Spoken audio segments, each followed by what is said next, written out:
1990, a new decade, but it comes in very much like leaving the 1980s. We're going to come in with a little bit of a shoulder pad, and those shoulder pads are going to go all the way to about 1994. So right in there, we've got a 4-year crossover.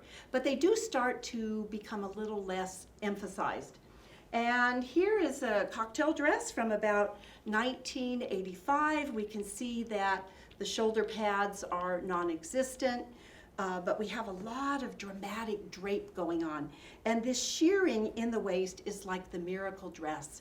The 1990s are filled with dresses with shearing because we've learned that this type of shearing on any body, whether it's a size 0 or a size 22, that this becomes really an illusion maker for model figures that we've been told are what we should be. So this shearing becomes very important from the 1990s all the way through, and we still see a lot of this type of shearing gathering today. Shoulder pads are gone, but 1990 has a bit of Princess Diana.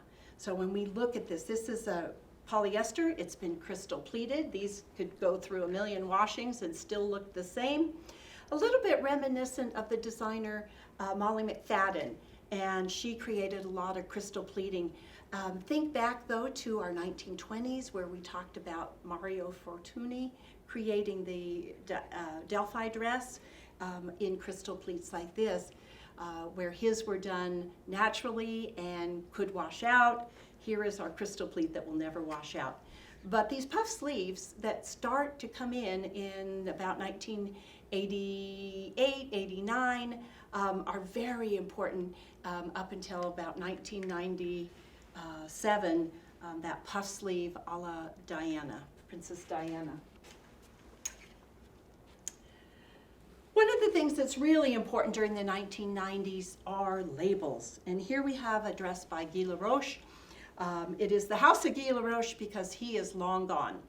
But definitely as we get through into our mid-1980s, 1990s, we see that the shoulder pad, in this case there's a tiny one only for fit. It's not meant to show height or depth.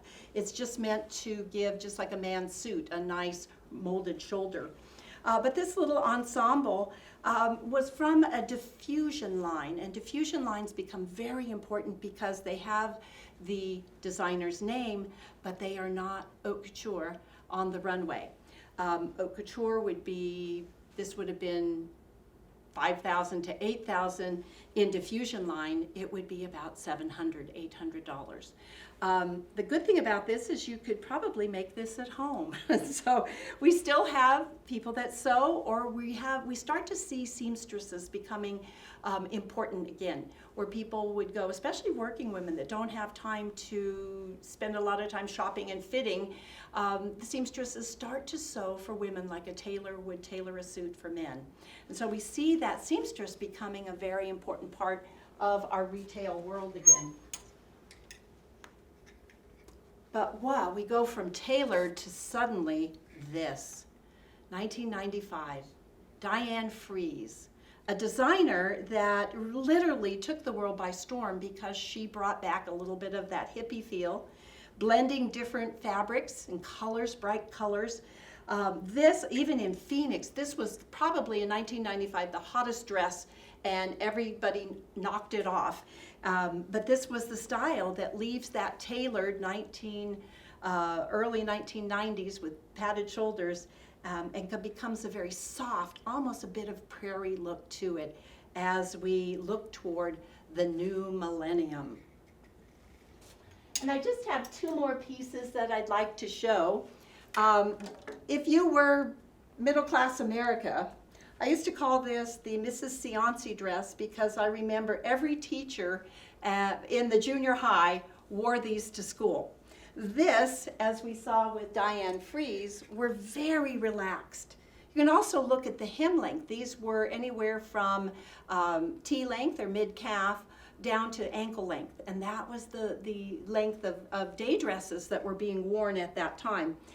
This gauze is still around today. We see these as pool cover-ups and patio dresses, but very much a part of a working day wardrobe. And again, every teacher I remember at junior high in the 1990s had one of these. I'm going to finish up with a favorite piece that I have here from the year 2003. 2000, the new millennium, we start to see how important celebrities are. We start to see social media becoming an everyday part of our life. And there were 4 of these that were made. I actually was able to get this one from the Neiman's outlet store. It is a Roberto Cavalli and a very important designer when it came to dresses for the red carpet. This is the dress that Hale Berry wore to the Academy Awards in 2003 or 4. Hope I get that right. And you can see a little bit of juxtaposition of colors here. And I want to point out the reason that our starlets look so fabulous is underneath we have a complete bodysuit built in. See if I can get to that. With boning. So here you see the part that would be worn underneath, and the body here itself is all boned like a corset. So we started off our video study with the corset that held you tight together, and we're back there again in the year 2004 with this corseting that is inside the dress. So the complete body coverage here, and gives you a long, lean line to start the millennium with our celebrity focus that we still see going on today.